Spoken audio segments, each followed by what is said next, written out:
big time Miami Dolphins update, and trust me, you'll want to hear every second of this. What's up, Dolphins fans? Welcome back to the channel where it's all about Aqua, Orange, and the fight for greatness in the 305. Today, we've got a fresh and surprising twist in the Jalen Ramsey saga. And yes, it directly shakes up what you thought you knew about those Pittsburgh rumors. Before we dive into this breaking update, don't forget to subscribe to the channel, smash that like button, and hit the bell icon so you never miss any Miami Dolphins news, analysis, or rumors. Now, let's get into it. Earlier today, NFL insider Adam Schefter threw cold water on the idea that Jalen Ramsey could be heading to the Steelers. Speaking on a morning radio show, Schefter said something that should calm a lot of Dolphins fans. I think Pittsburgh has checked in, but if I had to guess, I'd say Pittsburgh would not be the likely destination for Jalen Ramsey. Boom. That's a sharp turn from all the buzz floating around online. The Instagram likes, the workout footage, the rumors tying Ramsey to players training at UCLA. But hold up, this is Miami. Nothing is ever that simple. Let's rewind for a second. This all started when a Twitter account known as Slick Rick stirred up the rumor mill, saying the Steelers were pursuing either Jaire Alexander or Jalen Ramsey.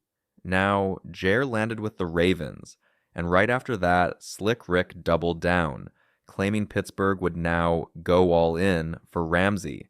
Yet, Schefter's latest statement, it pushes back hard against that narrative. And here's what that really means for the Dolphins. Ramsey staying in South Florida is becoming more likely by the day. Happy birthday to Bradley Chubb. If he stays healthy and finds his rhythm alongside Jalen Phillips and a returning Jalen Ramsey, this Dolphins defense could become an absolute nightmare for opposing QBs. Drop a party popper in the comments for Chubb if you're expecting big things from our pass rush this year. So, Dolphins Nation, what do you think? Is Schefter on the money, or is there more to this Ramsey story than we know? Sound off in the comments below, and don't forget, we've got more Dolphins news coming your way, so stay locked in.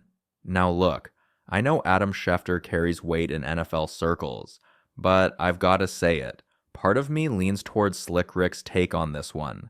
Yeah, it sounds wild, but let's be real. Slick Rick has been shockingly accurate this offseason. He was the first person to suggest that the Dolphins could move an all-pro, hinting at a major shakeup involving either Tyreek Hill or Jalen Ramsey. That's not something you throw around lightly, and yet, here we are. His track record? Mostly spot on. Sure, he caught flack last year over the Brandon Ayuk rumor, but outside of that, he's nailed some major developments this year. So, when he says Pittsburgh is still very much in the race for Jalen Ramsey, you can't just ignore it. That said, there's another twist. Schefter didn't stop at shooting down the Steelers' angle. He actually floated a totally different possibility.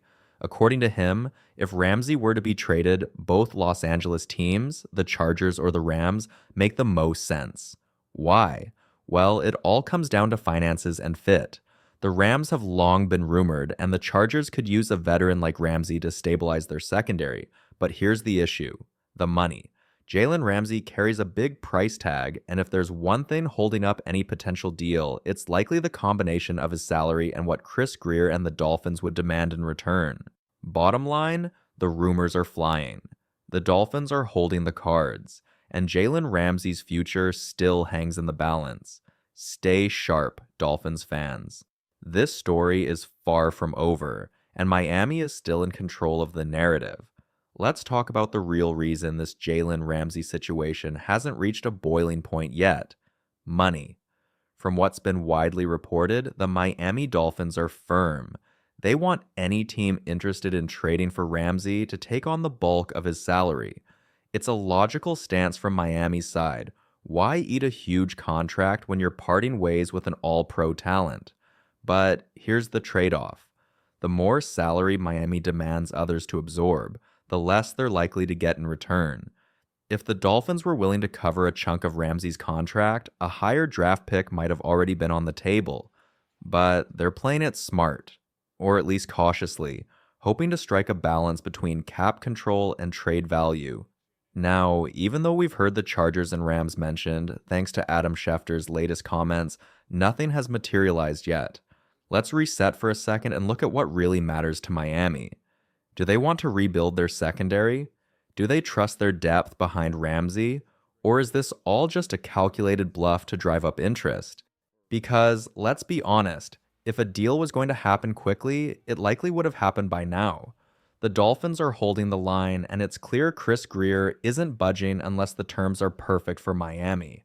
And as for all those speculative destination lists flying around, Los Angeles this, Pittsburgh that, Green Bay maybe, none of it matters until someone meets Miami's demands. Until then, Ramsey remains a Dolphin, and that alone keeps the AFC East on high alert. Let's be honest, it's a slow stretch in the NFL calendar. Training camp is still about 3 weeks away, and the rumor mill is running dry.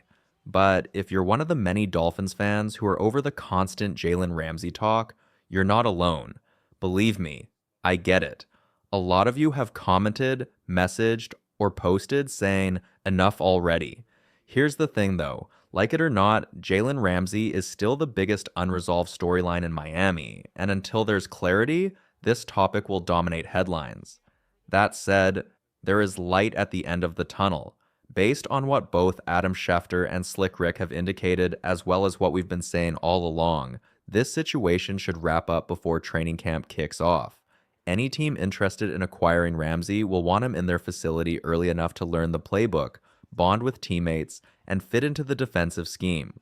So if you're hoping for closure, circle the dates between July 8th and July 15th.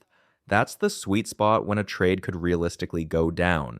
Now let's pivot to something that sparked some heat on Dolphins Twitter. A quote attributed to Kendall Lamb started making the rounds, and it raised more than a few eyebrows. According to the viral post, Lamb allegedly compared his current experience with the Philadelphia Eagles to his time with the Dolphins, praising Philly's discipline, team culture, and locker room unity. One line that stood out: something I never got with the Dolphins. Naturally, fans were quick to jump in, some defending the team, others expressing frustration. But here's the key detail. This quote appears to be fake. There's no legitimate ESPN source confirming it, and several Dolphins insiders have already flagged the quote as suspicious. So, while it's easy to get caught up in these viral moments, it's always worth asking, is this even real? The bottom line?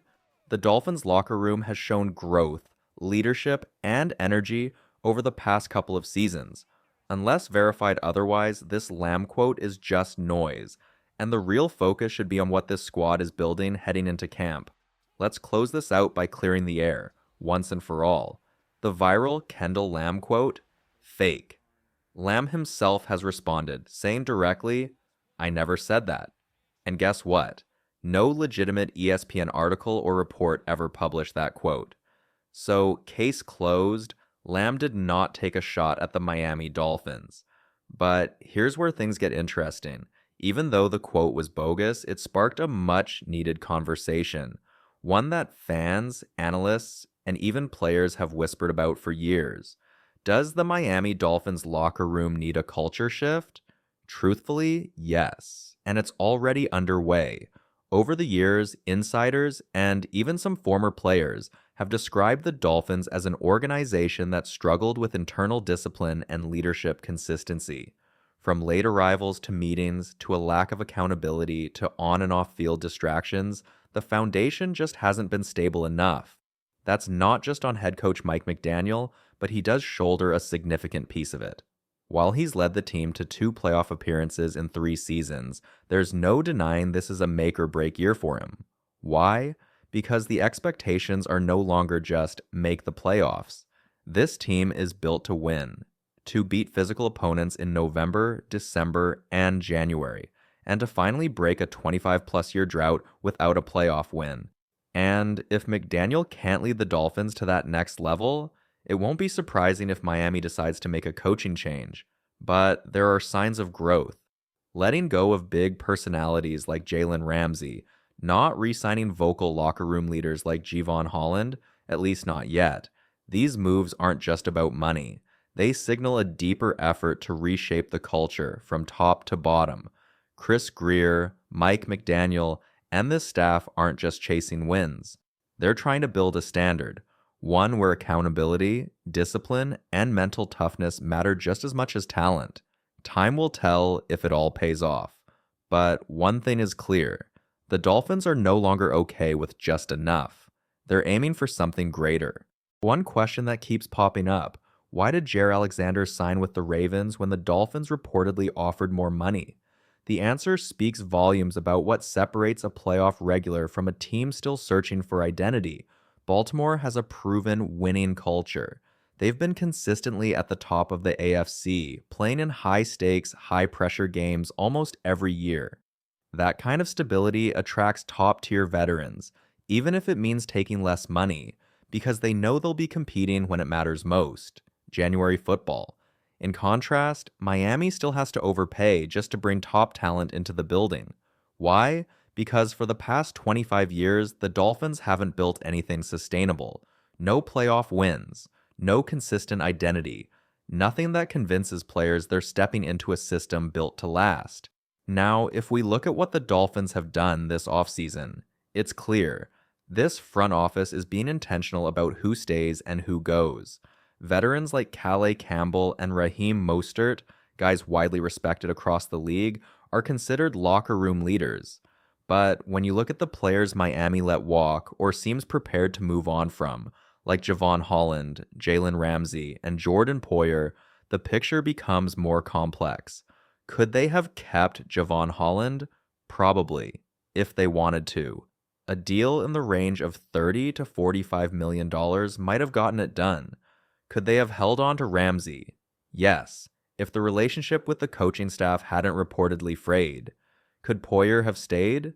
Maybe, if his leadership presence and performance were stronger. But here's the deeper truth. These decisions aren't just about money or stats. They're about culture. Chris Grier and Mike McDaniel are clearly drawing a hard line this year. If a player isn't aligned with the team's vision as a competitor and as a presence in the locker room, they're being shown the door. It's bold. It's risky. But maybe, just maybe, it's exactly what this franchise has needed. If you've been watching closely, it's becoming clear. The Miami Dolphins are reshaping their identity, not just the roster. Let's take a look at what they did this offseason. Key veterans have been let go. Others weren't re-signed, and then came free agency and the NFL draft, and with it, a very intentional theme. Checkmark, high character, checkmark, high motor checkmark, physicality in the trenches. Guys like Jordan Phillips, Kenneth Grant, Jonas Savinia, and Dante Trader Jr. These aren't just athletes, they're cultural anchors. Every one of them checks the box. Work ethic, leadership potential, team-first mentality. The message is obvious. Miami is no longer just collecting talent. They're building something that lasts. And after years of locker room issues, late season collapses, and missed expectations, this shift wasn't just overdue. It was essential. And while this transformation is promising, let's not sugarcoat the stakes. This is a make or break year for Mike McDaniel. Yes, he's led the team to the playoffs in 2 of his first 3 seasons. Yes, he's put up double-digit wins. But the patterns we've seen, late season slides, locker room noise, leadership questions, they can't continue. Because if the culture doesn't truly change this year, if the discipline, focus, and toughness don't show up in November and December, then change will come. And not just on the roster. We could be talking about a new head coach, a new front office, and another rebuild that sets the clock back again. So here's the honest question. How hot is Mike McDaniel's seat right now? On a scale from 1 to 10, I'd say it's a 7.2, warm enough to raise eyebrows, but not burning. There's belief in his vision. There's hope. But this season needs to deliver more than hope. It needs results. I want McDaniel to succeed. I want Tua Tagovailoa to be the guy. I want this core to grow together, not get torn apart. But we, as fans and analysts, can't just believe blindly anymore. We need to see it. This team has talent. It has potential. Now it's time to prove it.